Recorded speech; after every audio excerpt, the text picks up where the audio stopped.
오늘 에베소서 5장 15절로 18절의 말씀을 가지고 성령으로 충만함을 받으라, 오늘 본문에 나오는 말씀을 제목으로 정해서 함께 은혜 나누는 시간 갖고자 합니다.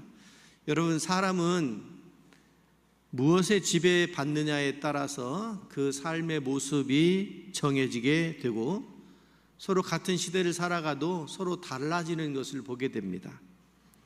돈의 지배를 받으면 돈이 인생의 주인이 될 것이고, 염려의 지배를 받으면 두려움이 그 삶을 지배할 것입니다. 또 어떤 경우에 욕망이 지배를 받으면 결국 욕망의 노예가 되어져 버리고 말게 될 것입니다. 반대로 성령님께 사로잡힌 성도들은 하나님의 뜻대로 살아가게 될 줄로 믿습니다. 오늘 사도 바울을 통해서 에베소 교회 성도들에게 강력하게 하시는 말씀, 18절의 말씀이죠. 술 취하지 말라, 이는 방탕한 것이니 오직 성령으로 충만함을 받으라. 오직 성령으로 충만함을 받으라, 이렇게 말씀하고 계십니다. 우리가 지금 교회 절기상 성령 강림 절기를 살아가고 있지 않습니까? 우리에게 주시는 이 말씀이 하나님의 음성으로 들리실 수 있기를 주님의 이름으로 축원합니다. 여러분, 우리 감리교회를 처음 시작한 존 웨슬리 목사님은 하나님은 성령으로 충만한 성도 한 사람을 통해서 세상을 변화시킨다, 이런 말씀을 하셨습니다. 성령 충만한 성도가 일어날 때 교회가 살아나고, 가정이 살아나고, 이 나라 이 민족도 살아나게 될 줄로 믿습니다. 그래서 오늘 성령 충만한 삶의 비결이 무엇이 있을까, 세 가지를 좀 오늘 본문 말씀 중심으로 말씀을 나눌 텐데, 그 첫 번째가 성령 충만은 지혜롭게 사는 삶이다, 이렇게 말씀드릴 수가 있습니다. 15절 16절, 그런즉 너희가 어떻게 행할 것을 자세히 주의하여 지혜 없는 자같이 하지 말고 오직 지혜 있는 자같이 하여 세월을 아끼라, 이렇게 말씀하고 있습니다. 성령 충만한 사람은 지혜롭게 사는 사람인 것을 알 수가 있습니다. 우리가 그리스도인으로서 합당한 삶을 살아가기 위해서 자기 자신이 어떻게 행동하고 있는지 자신의 일상을 늘 주의 깊게 살펴볼 필요가 있습니다. 어리석은 사람처럼 생활하지 말고 시간을 아껴 지혜롭게 살아가는 것이 우리에게 필요하지요. 많은 일을 한꺼번에 할 수도 없고, 결국은 무엇을 해야 될지 취사 선택을 해야 하는데, 우리가 자신의 뜻을 생각하기 전에 주님의 뜻을 분별하여 얼마든지 우리가 그리스도인으로서 합당한 삶을 살아가는데 힘써야 된다, 이 말씀입니다. 우리에게 남겨진 시간이 얼마큼이나 될까요? 젊다고 많이 남아 있을까요?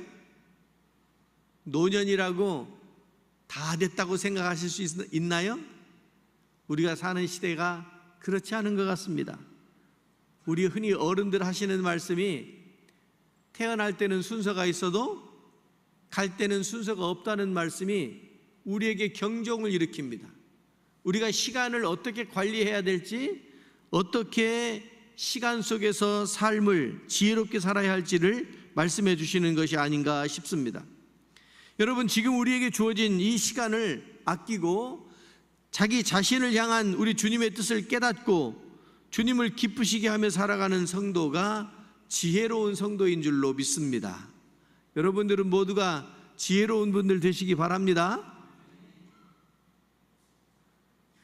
어리석고 싶어요?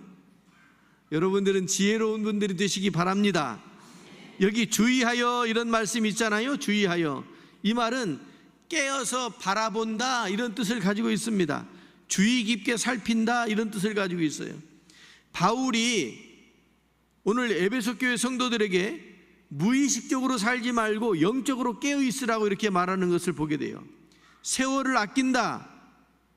여기 세월이라고 하는 시간 개념이 있는데, 이 시간은 카이로스라고 하는 그 원문을 가지고 있습니다.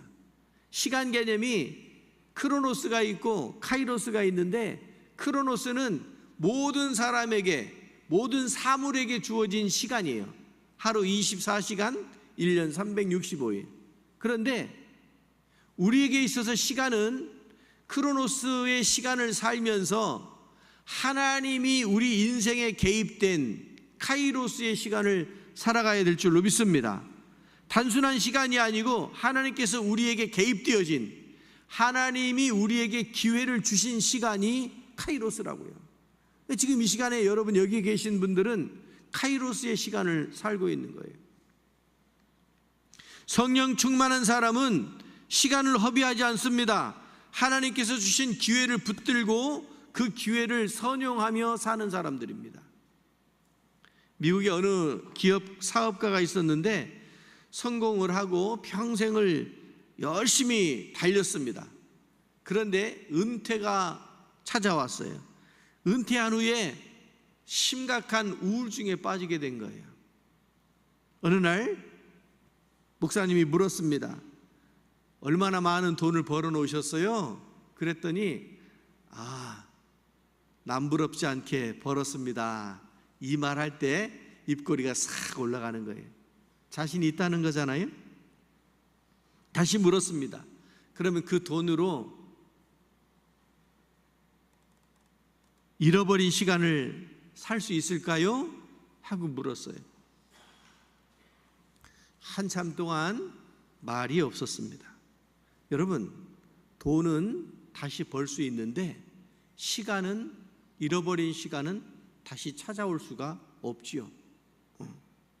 성령 충만한 사람은 세월을 아끼며 하나님의 나라를 위해 살아가는 사람들, 그래서 지혜로운 사람이라고 말씀을 드릴 수가 있습니다. 그래서 여러분, 우리가 생각해야 될 것이, 나는 시간을 어디에 어떻게 사용하고 있는가, 이걸 잘 점검하셔야 됩니다. 하나님께서 주신 기회를 놓치고 있지는 않는지 돌아보아야 합니다. 영혼 구원과 자기 신앙의 성장을 위하여 이 시간을 어떻게 사용하고 있는가 늘 점검할 필요가 있다, 이렇게 말씀드릴 수가 있죠. 오늘 성령으로 충만함을 받으라 두 번째 17절의 말씀을 중심으로 성령 충만은 하나님의 뜻을 분별하는 삶입니다, 이렇게 말씀드릴 수가 있는데, 17절 보시면 그러므로 어리석은 자가 되지 말고 오직 주의 뜻이 무엇인가 이해하라, 이렇게 말씀하고 있습니다. 여기 이해한다는 말은 깨닫는다, 분별한다, 통찰력이 있다, 이런 의미로 사용되어진 말씀입니다. 하나님의 뜻은, 성경의 말씀은 단순한 지식의 전달, 지식 정보의 전달을 훨씬 뛰어넘습니다. 성령님께서 깨닫게 하실 때에 우리가 보지 못했던 것들도 볼 수가 있게 되는 거죠. 늘 믿음 생활을 열심히 했던 존 웨슬리가 어느 날 밤에 예배의 자리에 나아갔다가 그곳에서 가슴이 뜨거워지는 경험을 하게 되지 않습니까? 내 마음이 이상하게 뜨거워졌다, 그의 일기를 보면 그렇게 고백하고 있지 않습니까? 여러분, 성령님께서 어느 순간에 그 하나님의 사랑과 은혜를 깨닫게 하고, 그 깨달음이 왔을 때 우리의 심장이 뛰고 우리의 가슴이 뜨거워지는 것을 경험하게 된다는 말씀이죠. 여러분, 성령 충만한 사람은 무엇을 할 것인가 보다 하나님께서 원하시는 것이 무엇인가를 먼저 묻고, 그 물음에 응답이 있을 때 행동으로 나타내는 사람이 성령 충만한 사람입니다. 어느 연세 많으신 권사님이 평생을 시장에서 채소를 팔면서 사셨어요. 늘 아침에 시작할 때 기도합니다. 주님, 오늘은 누구를 섬기기를 원하십니까? 이분은 배운 것도 많지 않았고 가진 것도 많지 않았어요. 근데 어느 날 장사를 마치고 집으로 돌아가는 길에 어느 노인이 길가에 쓰러져 있는 것을 보게 됐어요. 그래서 사람들은 막 바쁘게 가느라고 지나가지만 이 권사님이 그 노인을 이렇게 돌보면서 병원으로 옮겨드리고 그렇게 해서 생명을 구하게 됐어요. 나중에 그 사정을 알게 된 이 노인이 그 교회에 나가게 됐고, 얼마 있다가 그의 가족들도 함께 교회에 나가게 되었습니다.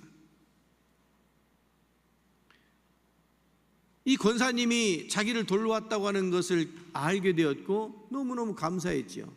그래서 사례를 하려고 했더니 권사님이 하시는 말씀이, 그러지 않으셔도 됩니다. 나는 한 일이 없습니다. 늘 기도할 때 하나님께서 인도하시는 대로, 성령님께서 하라는 대로 할 뿐입니다. 이렇게 겸손하게 대답을 했다고 하는 거예요. 여러분, 성령 충만이라고 하는 것이 어떤 막 거창한 능력보다 하나님의 뜻에 민감하게 반응하는 것이 성령 충만한 거예요. 사람들은 어떤 막 현상, 엄청난 것들을 기대하지만 사실은 작은 일, 말 한마디, 숨소리 하나조차도 주님께서 원하시는 것이 무엇인가 그 뜻에 민감하게 반응하는 것이 성령 충만한 것인 줄로 믿습니다. 그래서 우리들은 매일 하나님의 뜻을 구하고, 실제로 구하고 있는가, 또 구한 대로 살고 있는가, 어떤 일들을 결정할 때보다 기도를 먼저 했는가 아니면 계산기를 먼저 두들겼는가, 이런 것들을 좀 점검해 볼 필요가 있다는 얘기죠. 성령의 음성에 귀를 기울이시는 여러분들 되시길 주의 이름으로 축원합니다. 세 번째로, 우리가 성령으로 충만함을 받으라 이렇게 말씀을 드릴 때, 성령 충만은 성령의 지배를 받는 삶이다 이렇게 말씀드릴 수가 있습니다. 하나님의 부르심에 합당한 삶을 살아가기 위해서 우리는 오늘 성령의 말씀대로 술 취하지 말고 성령으로 충만함을 받아야 됩니다. 여기 술 취하지 말라는 것은 세상의 방식, 세상의 가치관, 이것에 휩쓸려 사는 것을 의미하고, 술 취하지 말라는 것은 그 세속적인 가치관에 휩쓸려 가지 말라는 그런 뜻이지 않겠습니까? 휩쓸리지 말라고 하는 대신 성령님께서 우리의 삶을 다스리고 우리의 모든 삶을 채우시도록 해야 합니다. 여러분, 우리가 세상에서 승리하는 길은 세상 방식과 가치관에 잘 적응해서 살아가는 것이 아니고요, 오히려 악한 세상을 거스르며 능히 우리 주님 예수 그리스도의 말씀, 가르침, 여기에 귀를 기울이고 우리의 주인 되시는 성령님의 음성을 따라가는 그런 삶이 세상에서 승리하는 삶이다, 이렇게 말씀을 드릴 수가 있는 거죠. 우리의 삶을, 자기 자신의 삶을 이끄시도록 모든 주권을, 모든 주도권을 성령님께 내어드리는 겁니다. 이것이 성령 충만한 삶이고 성령님의 지배를 받는 삶이다, 이렇게 말씀을 드릴 수가 있습니다. 다시 한번 18절 말씀을 읽어드리겠습니다. 술 취하지 말라, 이는 방탕한 것이니 오직 성령으로 충만함을 받으라. 할렐루야, 아멘. 성령 충만함을 받으라. 이 충만하다라고 하는 말은요, 계속해서 충만하다, 반복적으로 충만하다 하는 그런 뜻을 가지고 있습니다. 계속적으로, 반복적으로. 어떤 때는 기분에 따라 가지고 기분 좋을 때는 활짝 웃고, 기분이 꾸리꾸리하면 지금 같은 표정이 되는 거예요. 아우, 무서워. 옆 사람 한번 봐봐요, 얼마나 무서운가. 보라니까요, 한번 봐봐요. 여러분, 웃지 않으면 얼마나 무서운지 몰라요. 어떤 분이 가끔 그런 데잖아요, 거울 보고 깜짝 놀란다고, 딴 사람이 앞에 있어가지고. 여러분, 성령 충만함으로 웃음꽃이 피어나실 수 있길 주의 이름으로 축원합니다. 우리 옛말에 그런 말이 있잖아요. 40 넘어가면 자기 얼굴에 책임져야 된다고. 응? 왜 그렇게 인상을 쓰고 험상궂게 살아가요? 맨날 화난 사람처럼. 누가 무시해서 그래요? 그러지 않아도 돼요. 여러분 무시하는 사람 한 사람도 없어요. 여러분 너그러운 마음 가지고 넓은 마음 가지고 사람들을 대하실 수 있기를 바랍니다. 예, 인상 쓰지 않기, 표정 관리를 잘 해야 됩니다. 그게 뭐냐면 성령 충만한 사람이 계속적으로 반복적으로 이렇게 성령의 다스림을 받을 때 그것이 가능하게 된다라고 하는 말씀이에요. 존 웨슬리 목사님이 그런 얘기를 해요. 하나님의 사람으로 마음이 가득 차 있는 상태, 하나님의 사랑으로 가득 차 있는 상태를 성령 충만한 상태, 이렇게 말해요. 성령이 충만하다는 말이 도대체 무슨 말이야? 개념이 정리가 안 돼. 무슨 말인지 못 알아듣겠어요. 성령 충만하다고 하는 것은 하나님의 사랑으로 가득 채워진, 우리의 마음이 가득 채워진 상태, 이것을 성령 충만이라고 이렇게 말할 수가 있는 거죠. 거듭났다는 말이 뭡니까? 중생, 거듭났다는 말이 뭡니까? 다시 태어났다는 말이잖아요. 다시 태어났으면 어떤 사람들이 큰 사고를 당해가지고 죽음의 고비를 넘긴 다음에 고백하는 말이 내 인생은 다시 태어났다, 이런 말들을 하잖아요. 혹시 여러분 중에 다시 태어나신 분 계신가요? 다시 태어난 것 같은 삶을 살고 계시는 분 계신가요? 우리가요, 어떤 큰 사고를 당했을 때뿐만 아니고 매일매일이 새로운 날인 줄로 믿습니다. 매일매일이 새롭게 태어난 것과 같은 그런 삶을 사실 수 있길 주의 이름으로 축원합니다. 그러면요, 근심 걱정할 시간이 없어요. 감사함으로, 사랑함으로 가족을 돌보고, 이웃을 돌보고, 어려운 사람 만난 사람 참 안타깝게 여기면서 기도해주고, 그러면서 살 수 있다고요. 왜 그렇게 인상 써요? 뭐가 그렇게 불만이 많아서, 뭐가 그렇게 자기 뜻대로 안 돼가지고 그렇게 인상 쓰며 사느냐고요. 그럴 일 하나도 없습니다. 하나님 나라 앞에, 하나님 나라에 가면 그곳에서 자기 인생에, 자기 얼굴에 책임져야 될 때가 온다고요.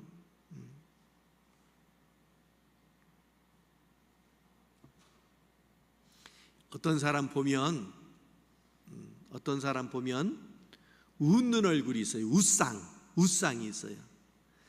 제가 가끔 시간 있을 때 재밌게 보는 게 있는데 골대녀를 봅니다.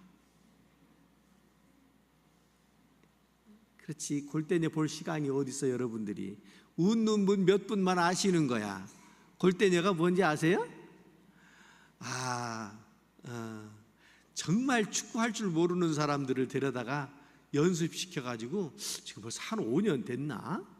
그거를 이렇게 프로그램화 해가지고, 그게 저는 그 2시간 너무 길어. 그런데 재밌게 지나가. 알고 봤더니 전반전 15분, 후반전 15분, 딱 30분 뛴 거를 편집을 해가지고 2시간짜리 만들어내더라고. 그러니까 그 순간순간을 잘 포착해. 이 편집의 기술이라는 게 참 대단한 거예요. 그런데 그 중에 일본 사람 한 사람이 나와요. 그분은 몸놀림이 진짜 선수예요. 운동을 정말 잘하고 축구를 너무 잘해. 공 다루는 걸 보면 몸에 공이 붙어 있어. 잘한다는 얘기예요. 네, 잘해. 근데 그 얼굴을 보면 저는 기분이 좋아져요. 그분 얼굴을 보면. 이름이? 그렇지, 빨리 나와야지. 몇 명이 알고 있나 확인하려고 물어본 거예요. 그 마시마의 얼굴을 보면 항상 웃어. 근데 운동장에서 뛰면 힘들잖아요. 너무너무 지쳐있어. 그런데도 웃고 있어. 그래서 저 사람은 진짜 대단한 사람이다. 알고 봤더니 얼굴이 웃상이야. 정말 금방 쓰러질 것까지 최선을 다하고 막 이를 악물고 뛰었는데도 보면 웃는 거야. 여러분 인생이 그렇게 녹록하지 않잖아요. 사는 게 그렇게 만만하지 않잖아요. 그럼에도 불구하고 여러분들의 표정이 성령 충만함으로 웃상이 되실 수 있길 주의 이름으로 축원합니다. 인상만 쓰고 다녀봐라 그냥. 예수 이름으로 악한 것을 물러가라 하고 그냥 외칠 겁니다. 여러분, 인생을 살면서 그렇게 그냥 심각하게 인상을 쓰면서 제가 우리 딸이 가끔 보면 아빠 이거 힘 좀 빼, 힘 좀 빼. 여기 내천자 그렸다고 힘 좀 빼래. 여러분 미안해요. 저도 가만히 있을 때는요 이게 자동적으로 얼굴이 굳어져 가지고 여기 주름이 생겨요. 주름이. 또 저기 갔더니 목사님 이것 좀 피래, 이것 좀 피래. 그 어떻게 펴요? 생긴 게 그렇게 생긴 걸. 그랬더니 그 맨날 이러고 웃고 인상 쓰고 이러고 다니니까 이게 이렇게 옆에 주름이 생긴 거예요. 여러분, 그럼에도 불구하고 우리의 속사람이 변화되어지고 행복한 여러분, 기쁨이 충만한 여러분들이 되시기 바랍니다. 그러려면 성령님이 우리 마음속에 들어와 있어야 돼요.